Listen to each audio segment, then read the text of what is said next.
If you happen to travel 4,900 feet below the ocean's surface, you'll start to notice that the cuter creatures you once saw on shallow water were now anything but cute. Their bodies stretch, their eyes grow, huge or are completely missing altogether, and they start to grow appendages in places where they really shouldn't be growing appendages. It's like evolution itself injected some deformed genome straight into the DNA of these once normal-looking animals. But among the worst and most horrifically affected by this phenomenon are squids. Some squids turn completely transparent, while others developed hooks instead of suckers. And the worst affected amongst the squids turn into something more like this. These are creatures that live even deeper than giant squids live, and thus have become even more disturbing. Why do these creatures seem to get creepier and creepier the deeper down in the ocean you go? And why are squids specifically so vulnerable to this crepifying effect? To understand why this phenomenon even happens in the first place, we first have to take a look at where these squids even are. It's not like you'll accidentally stumble across one of the creepier squids accidentally, because most squids end up looking more like this guy. This is the reef squid, and it lives in the apopelagic zone, and it's the typical normal-looking squid that comes to mind. But once you descend into the twilight zone is when you start to see the phenomenon taking effect. Squids start to acquire some pretty weird traits, like in this guy, the firefly. Squid, they've adopted bioluminescence, which honestly is more pretty than creepy.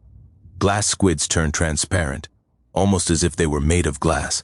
But while definitely stranger than the reef squids, they aren't necessarily creepy yet.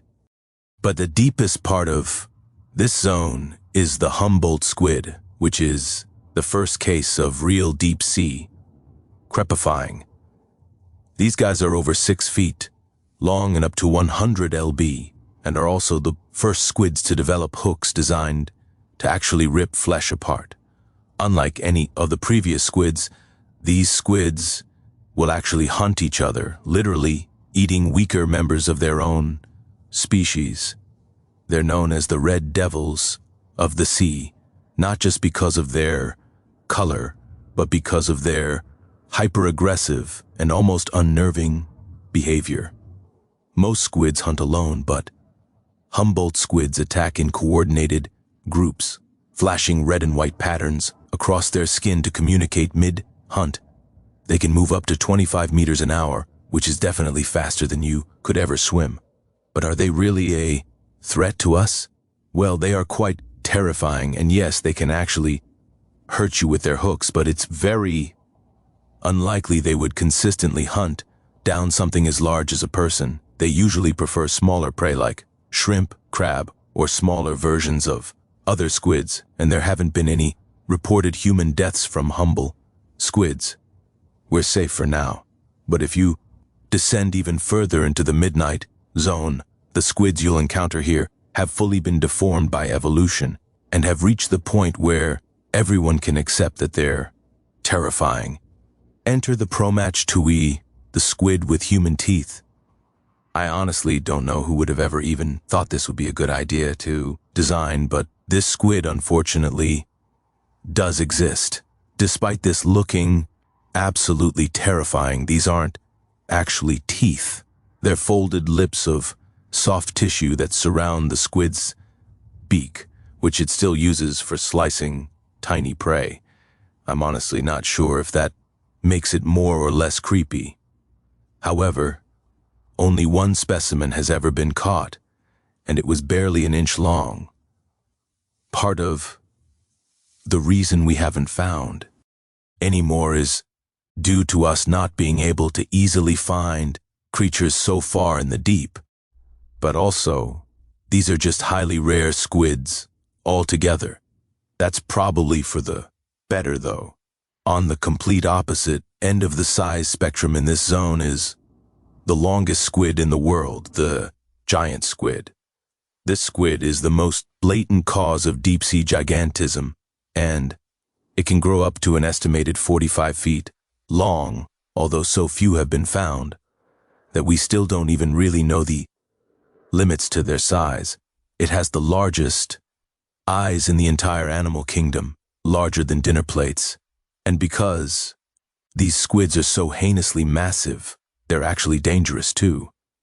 They're known for fighting sperm whales, which dive thousands of meters to hunt them, and they're the main reason we even knew they existed.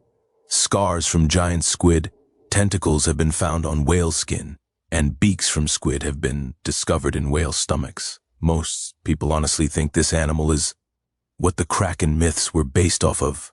The squid's giant autonomy has been designed for deep, and the deep only, with a huge mantle of straight muscle, 2 tentacles tipped with suckers and lined with teeth, and a solid beak that can actually cut prey.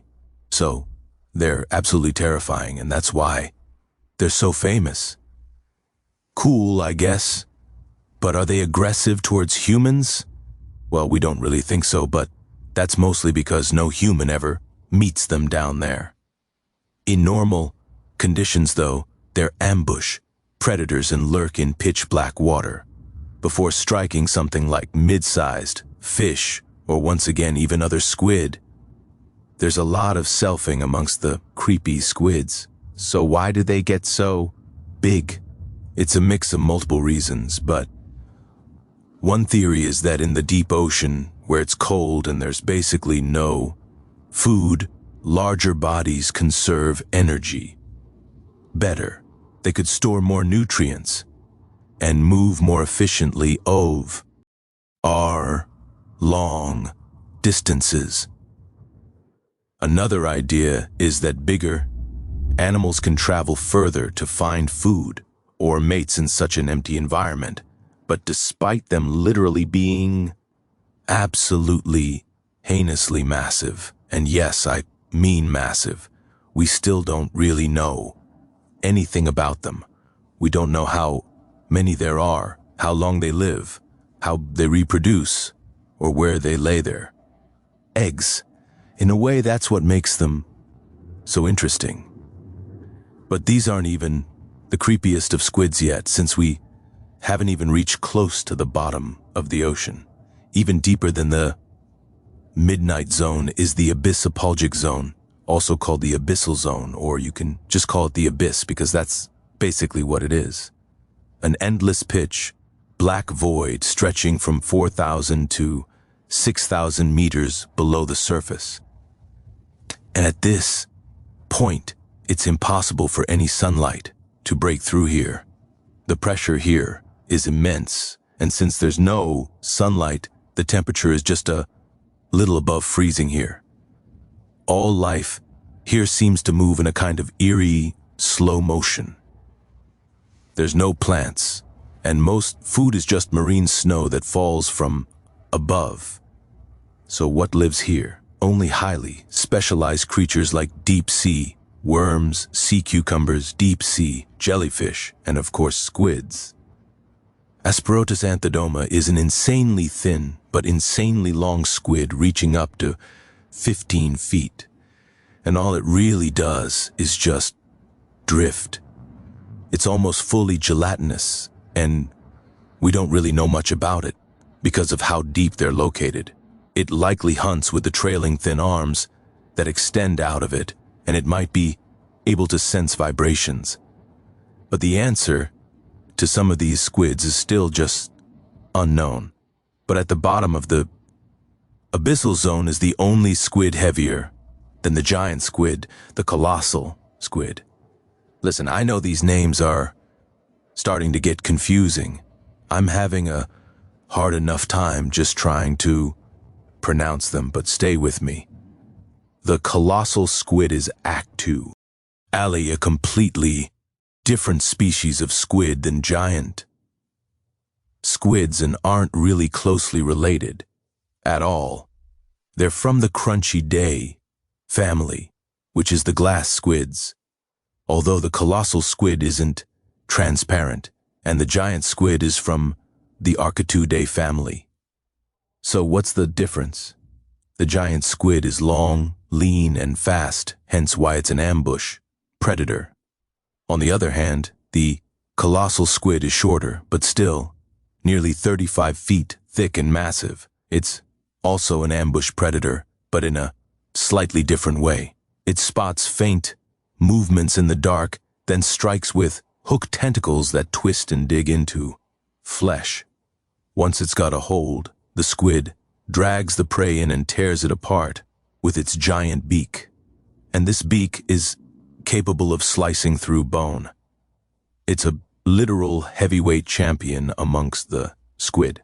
The heaviest one recorded was over 1,000 lb, reaching about 495 kilograms. It's expected that the heaviest ones could reach up to 1,300 lb. Each eye is also gigantic, about 11 in across, and in some of the larger adults, they can be even bigger than giant squids, which makes it the only animal possible, beating them in eyes. So, who would win in a fight? Honestly, it looks close. The giant squid has the reach with the long tentacles that can strike from a distance, and it's faster and more agile. But the colossal squid is such a tank in being heavier, thicker, and armed with rotating hooks instead of simple suction cups. It would likely be able to hook the giant squid and rip it apart. In a close-range brawl, the colossal squid would probably overpower the giant with brute strength alone. But this would never really happen because they don't live in the same place. The giant squid sticks to the Bargic zone, the midnight zone, where it hunts in slightly warmer, more oxygen-rich seas. The colossal squid, on the other hand, is only really found in the abyssal zone of the Antarctic and is just too deep for giant squids to venture to. What they do have in common, though, is that both the giant squid and the colossal squid are hunted by one massive enemy, the sperm whale. These whales dive thousands of meters into total darkness just to hunt them, using echolocation to find them. When whales come back up from those dives, their heads are often covered in long circular scars. Because these hunts aren't easy, there are sucker marks and hook wounds from battles with both of these squids. And sometimes it can be hard to tell which is from which. Inside the whales' stomachs, scientists have found giant beaks, the only part of a squid that doesn't digest because of how solid it is. So what's even deeper than this? The only thing below the abyssal zone is the had zone, the absolute bottom of the ocean. It starts around 6,000 meters deep and goes all the way down to the deepest point on Earth, the Mariana Trench, nearly 11,000 meters below the surface. The Hadal zone is made up mostly of ocean, trenches, and deep troughs, and what lives here is, well, basically nothing. Because it's so deep, nothing really lives down here past some simple life, organisms like worm or microbes, and the most terrifying squid to ever exist. All the way at the bottom of the ocean exists the magna pinner, also known as the big fin squid. I'll let the photos explain this squid. What this squid does is, well, we don't really know. We've never caught one alive. We've never studied a full adult, and we only know they exist from grainy camera captures like this. It's suspected that they don't really swim, but more just drift. And the ones we've found are about 20 feet long, still smaller than giant squids, but I would honestly rather find a giant squid than whatever this thing is. We don't really know the size limits on this thing because we've only really found juveniles in the deep. Even Hadal zone is so deep that these squids have only ever really been found at the upper had zone. So, why did this squid evolve to become so creepy? Well, it's suspected that a lot of it is to do with survival, not just to make nightmares in the bottom of the ocean for fun. Movement burns energy, and energy is hyper-precious down so deep. So instead of swimming around, a big fin is better off not being designed to constantly hunt or run from predators.